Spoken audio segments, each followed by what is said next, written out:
Imagine a cold day in 1830s London. A tiny baby is born. For a long time after it was ushered into this world of sorrow and trouble by the parish surgeon, it remained a matter of considerable doubt whether the child would survive to bear any name at all. No name, no family, no hope. Just a number among hundreds of forgotten children in a workhouse. This is Oliver Twist, the story of a boy whose entire existence begins as a question mark. Hey lovely learners, this is LNT. It's time to get lit. Today we're exploring the heart of Victorian literature with the analysis of Charles Dickens' masterpiece Oliver Twist.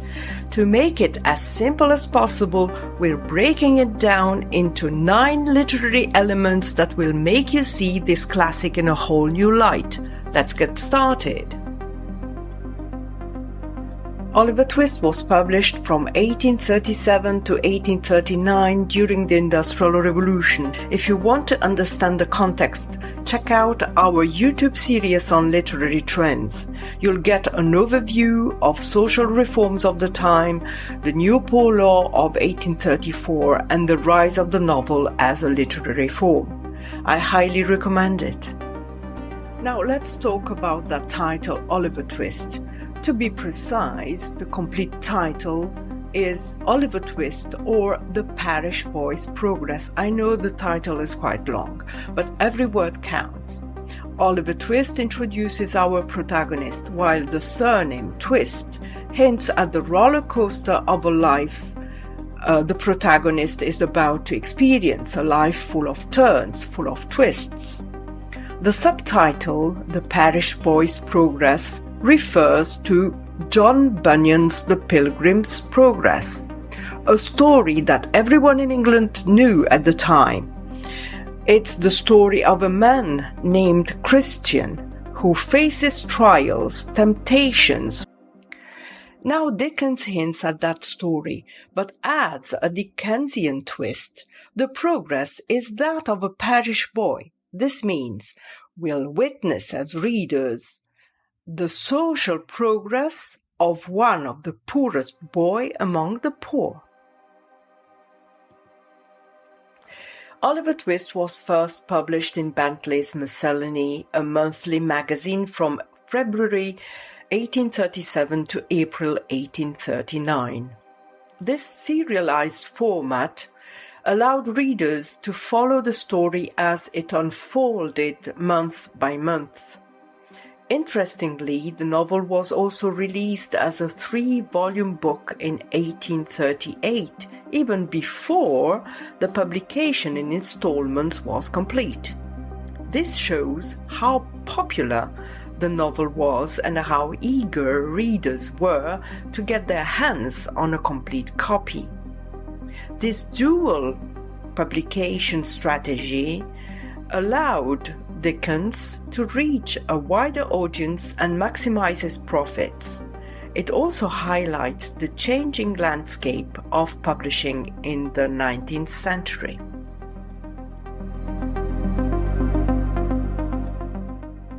One key influence was John Bunyan's The Pilgrim's Progress, a well-known religious allegory that emphasizes faith and redemption. But Dickens also drew inspiration from his own personal experiences. He worked in a blacking factory as a child, and this gave him first-hand knowledge of the harsh conditions faced by working-class children.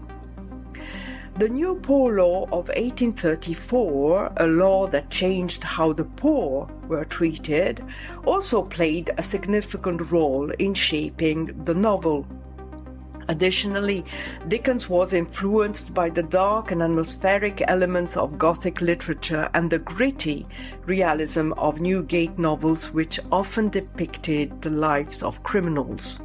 Finally, sociological studies on child poverty and crime provided Dickens with valuable insights into the social problems of his time. Oliver Twist can be classified under several literary genres.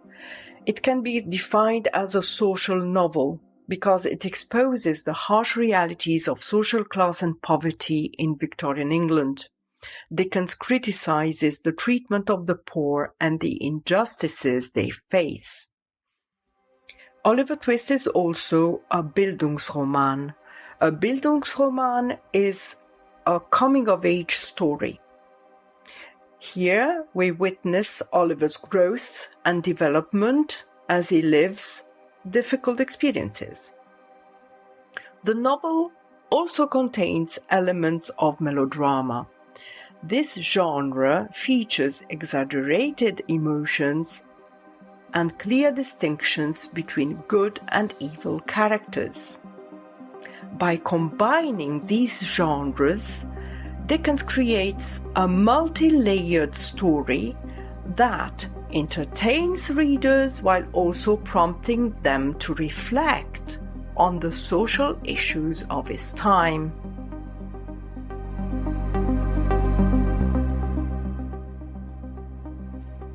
The story of Oliver Twist follows a straight timeline. The novel can be divided into three main parts. The first part is about Oliver's early life. We can see Oliver's difficult beginnings in the workhouse. The second part revolves around Oliver's escape to London and his adventures with Fagin's gang.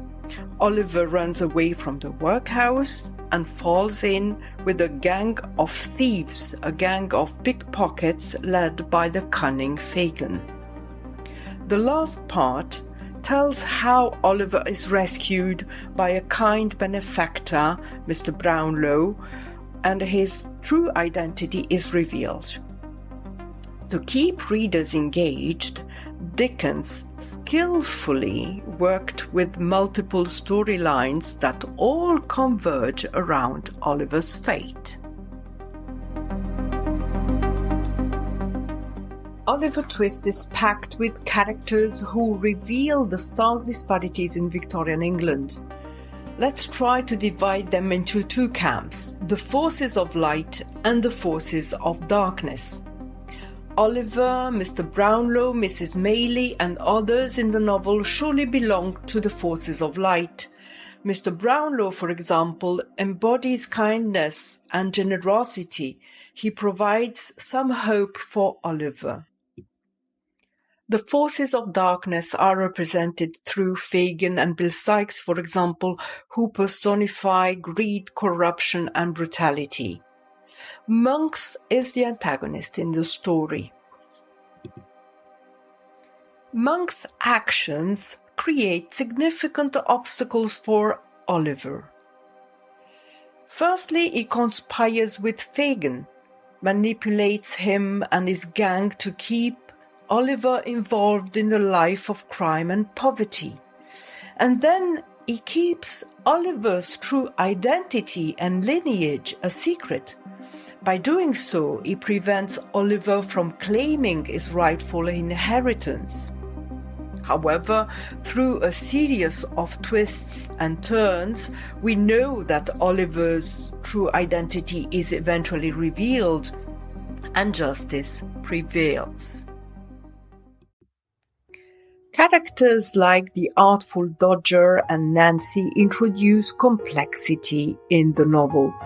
The artful Dodger and his gang demonstrate resilience despite their involvement in crime. Nancy is a complex character. She belongs to Fagin's gang but displays both compassion and moral struggle. She sacrifices herself for Oliver in the end.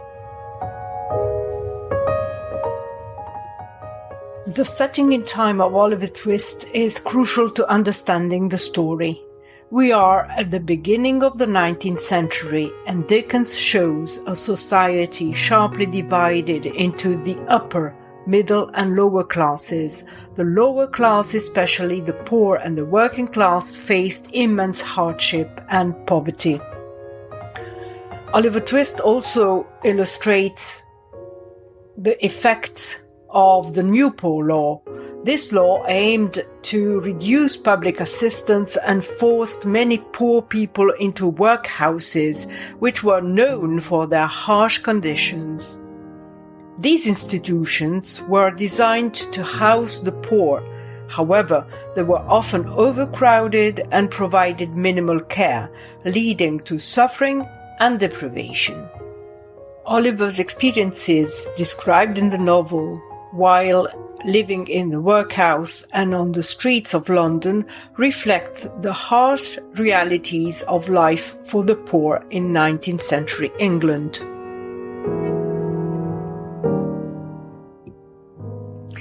The setting in place in Oliver Twist plays a crucial role in highlighting the great social divides in Victorian England. Dickens vividly portrays the oppressive slums of London where characters like Fagin and Bill Sikes flourish.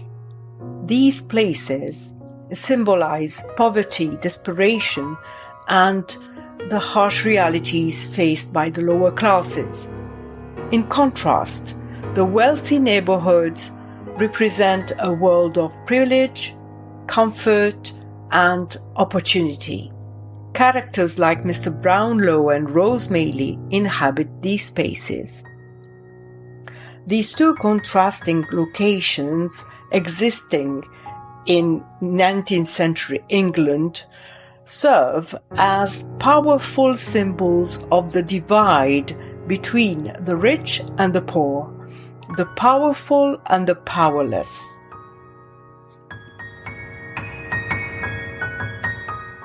In this video, we'll examine his use of point of view and suspense. Let's start with the third-person omniscient narrator. This narrative technique allows to do two things.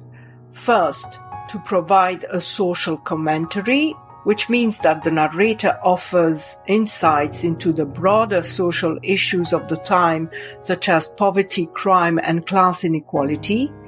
And second, to adopt an omniscient perspective.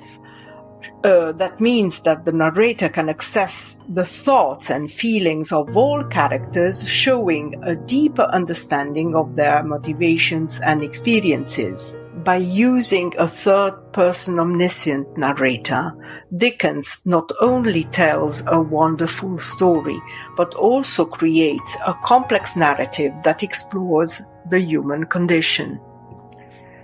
Let's now explore how Dickens builds tension in his novel.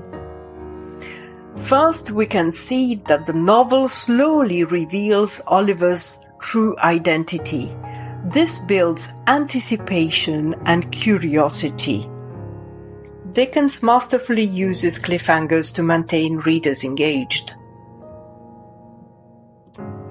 Each installment ends with a dramatic twist, leaving the reader eager to know what happens next. This creates a sense of suspense and anticipation, as readers are left wondering about the character's fate. By constantly surprising and intriguing readers, Dickens ensures that they remain invested in the story.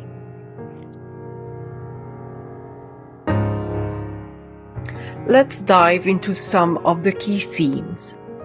Oliver Twist is a novel that explores the human condition by examining themes of identity, social injustice, and morality. At its core, the story revolves around Oliver's search for belonging and his struggle to define himself in a world that often rejects him.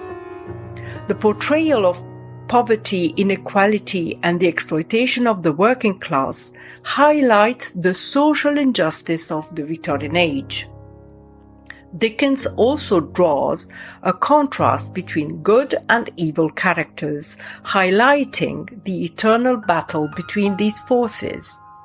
Furthermore, the novel critiques the failings of charitable institutions, particularly workhouses, exposing their harmful nature.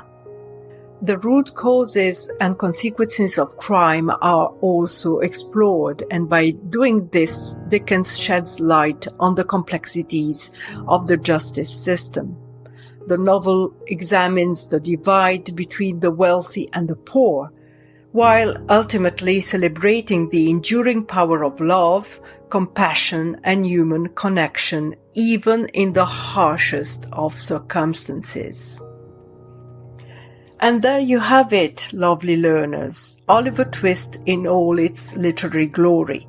If you enjoyed this analysis, don't forget to like, share, and subscribe.